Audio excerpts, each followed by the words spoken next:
ulinzi na usalama katika ngazi ya taifa, mkoa na wilaya.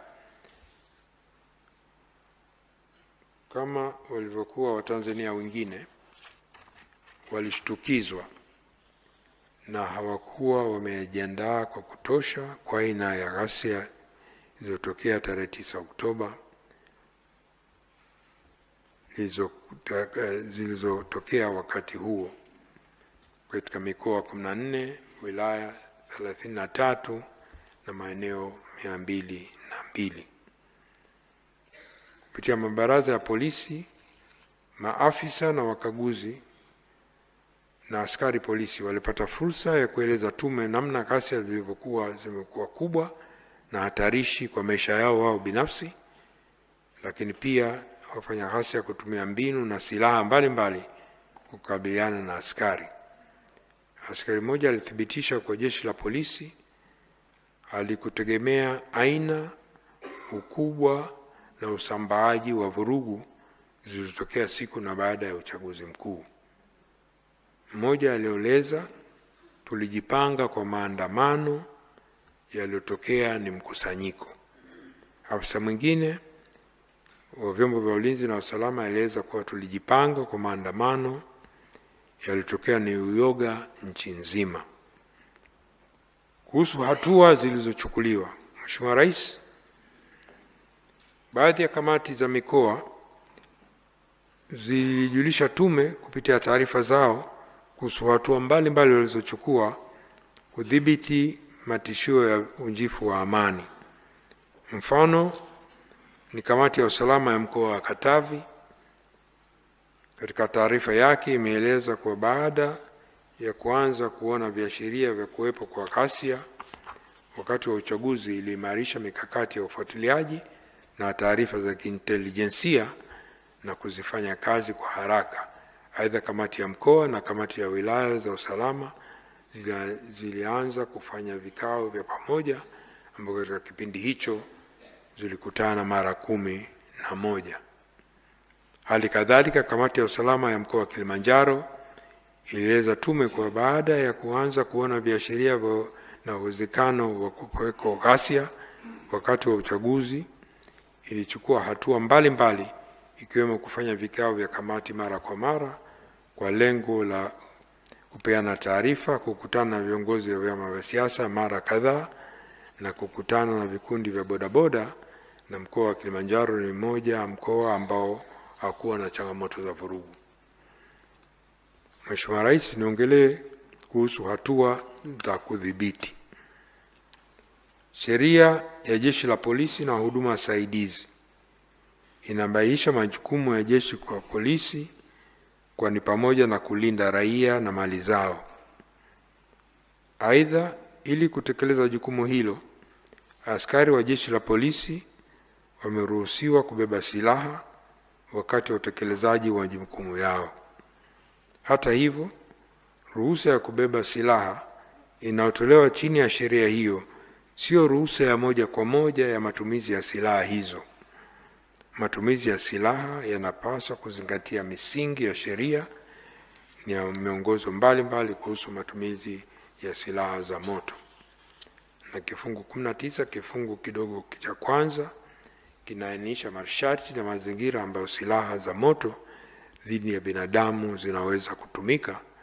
Ni ambako wakati ambako kuna jaribio la kumuokoa mtu mwingine ambao anapata madhara, au wakati wa kuzuia ukamataji kihalali na kadhalika. Lakini masharti ya kifungu hicho Jeshi la Polisi huduma saidizi pia naendana kabisa na sambamba na kifungu cha 9 ya kanuni za misingi ya Umoja wa Mataifa kuhusu matumizi ya nguvu ya silaha za moto kwa maafisa wa vyombo vya utekelezaji wa sheria zilizopitishwa mwaka 1990. Kwa hiyo sheria yetu ni sambamba tu kabisa na kanuni ya msingi ya Umoja wa Mataifa. Pia sheria ya mwenendo wa mashauri ya jinai kifungu 19(1) na cha 2 kinatoa mwongozo wa kisheria kuhusu ukamataji wa mtuhumiwa na matumizi ya nguvu wakati wa ukamataji. Lakini pia Jeshi la Polisi lina kanuni zake za jumla, Police General Order 274 ya kanuni za jumla za jeshi la polisi, ambazo zimebaini matakwa manne ambayo yanahitajika kabla matumizi ya nguvu za silaha za moto. Na hayo manne ni sawa tu kabisa na masharti ya kimataifa na masharti ya kikanda. La kwanza ni swala la uwiano wa proportionality, yani matumizi ya nguvu lazima yawiane na tishio. Kadri upinzani unavyoongezeka, kuanzia ilani inayotolewa, udhibiti mkali, udhibiti hatarishi, na mwisho kiwango cha nguvu, ndio hicho cha kutumia nguvu za mwisho. Pili ni uhalali. Uhalali wa matumizi ya nguvu unatokana na kufuata mamlaka na taratibu zilizowekwa kisheria. Kwa mujibu wa kanuni hiyo ya jumla ya jeshi la polisi PGO 274 kifungu 4 kisoma pamoja na sheria za mwenendo wa mashauri ya jinai na kanuni za adhabu, zinika uhalali wa jeshi la polisi kutumia nguvu panapohitajika kufanya ghasia. Kwa hiyo principle ya legality ipo Tanzania tayari kisheria. Tatu ni swala la uwajibikaji. Askari anapozingatia misingi ya matumizi ya silaha anawajibika binafsi, personal accountability. Kila afisa au polisi anawajibika binafsi kwa matumizi yoyote ya sofa ya silaha ziliko chini ya uangalizi na udhibiti wake. Kwa msimamo huo pia umebainishwa katika kesi nyingi dhidi ya polisi ambao zimeamuliwa na Mahakama Kuu na Mahakama ya Rufani ya Tanzania na nchi nyinginezo. La mwisho ni swala la ulazima, necessity. Polisi wanaweza tu kutumia nguvu pale ambapo ni lazima kabisa kufanya hivyo. It was strictly necessary kufanya hivyo ili kudhibiti hali kulingana na hizo kanuni nilizozungumza. Tume pia ilizingatia misingi ya mwongozo wa matumizi ya nguvu, Use of Force Compendium, ambayo pia imebainishwa kwenye kanuni za polisi. Ilichambua ushahidi kuhusu matumizi ya nguvu katika maeneo mbalimbali na kubaini kuwa hatua za matumizi ya nguvu zilitofautiana katika eneo moja na eneo jingine. Yapo maeneo ambayo hatua ya kwanza ya uwepo wa askari ilizoesha kuzuia ghasia kuendelea. Ile ndi level ya kwanza ambayo polisi tu kwa sura yake na nguo alizovaa inasambaza makundi yalokusanyika. Lakini yapo pia maeneo mengine kutokana na kiwango cha tishio kwa uhai wa askari au raia wengine ililazimu kutumia hatua nyingine zile za juu, na ziko hatua 6. Mfano, kituo cha polisi cha Salasala Dar es Salaam.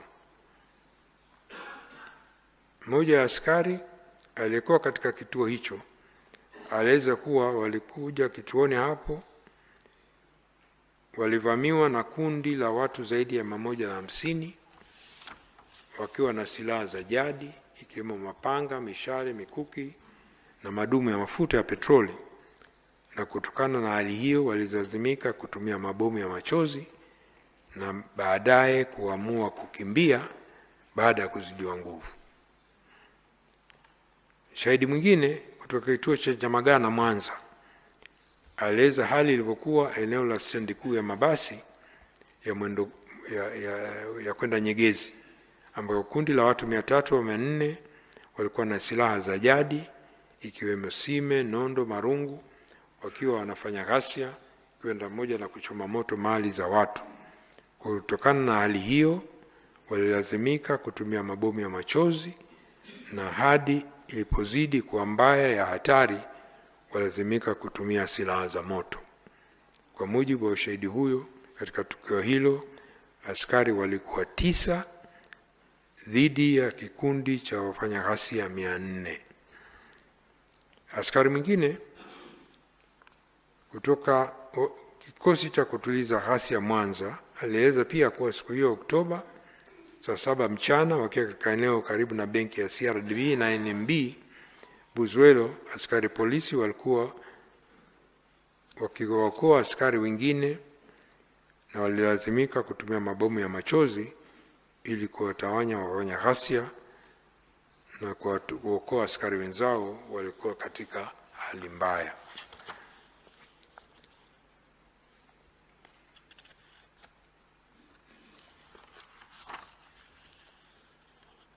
Tume pia ilipokea ushahidi kutoka baadhi ya mashahidi walidai kwamba polisi ilitumia nguvu katika kudhibiti ghasia kama ifuatavyo. Tarehe 30 Oktoba 2020, mkazi wa Mombo Songwe anasema kwa majira ya mchana alikuwa kisimani anachota maji na mtoto wake. Walisikia mlio wa mabomu, kawa anakimbia akiwa amebeba mtoto. Mtoto alidondoka chini baada ya kupigwa risasi kichwani. Mkazi mmoja wa Marungu, wilaya ya Rumeru, alitaarifu tume kuhusu tukio la mwanawe wa umri ya miaka 35 alipigwa risasi 4 na askari polisi katika eneo la Kimondulu tarehe 29 Oktoba akiwa karibu na dukani kwake. Karibu wa maelezo ya shahidi mwingine, mashahidi huyo, mwanae alipigwa risasi ya mgongoni akaanguka chini, kisha askari walimfuata na kumpiga risasi 3 mgongoni na kumvunja mifupa miwili, uti wa mgongo na nyingine chini ya moyo, na hivyo imeshindikana kuitoa. Kwa sasa mwanawe anaendelea na matibabu hospitali moja ya rufani. Tukio hilo ni moja ya matukio yanahitaji upelelezi za kina ambayo tume imependekeza. Lakini pia huko Mwanza tume imepata taarifa tukio la mauaji ya watu wapatao 13 lililodaiwa kutokea tarehe 31 Oktoba katika kibanda cha TV kilichopo eneo la Mji Mwema jijini Mwanza. Shahidi mmoja ambaye alijitambulisha kama mnusurika wa tukio hilo alieleza tume kupitia maelezo yake ya kiapo kwa tarehe 31 Oktoba watu wanaodhaniwa kuwa ni askari polisi walivamia kibanda hicho na kuwapiga risasi watu takriban 13, akiwamo yeye shahidi mwenyewe ambaye aliweza kunusurika na kutoroka, na kwa jibu wa maelezo yake pamoja naye kuna wapo watu wengine 2 walionusurika, ambapo mmoja alikuwa akipatiwa matibabu katika moja ya hospitali ya Mwanza na mwingine kijijini kwake. Hii pia ni moja ambalo jambo tuhuma nzito ambayo inahitaji uchunguzi zaidi na tume imependekezwa. Mheshimiwa Rais, serikali ina wajibu kupitia jeshi la polisi na vyombo vya ulinzi na usalama kuhakikisha usalama wa raia na mali zao, na inapotokea hali yoyote inaweza kuhatarisha usalama, serikali kupitia vyombo hivyo inapaswa kuchukua hatua stahiki ya kurejesha utulivu kwa mujibu wa sheria na miongozo. Pale ambapo hatua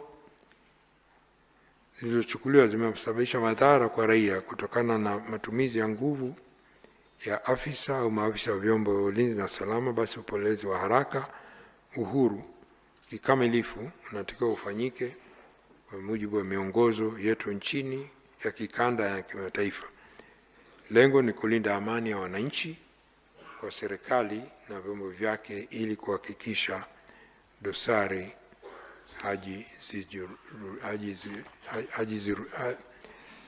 hazijirudii.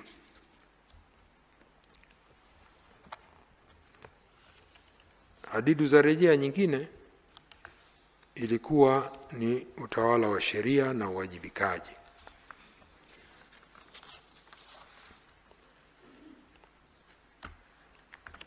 Lakini kuja nijenge daraja, Mheshimiwa Rais, katika hatua zilizochukuliwa na uwajibikaji ambayo nitalizungumzia sasa hivi.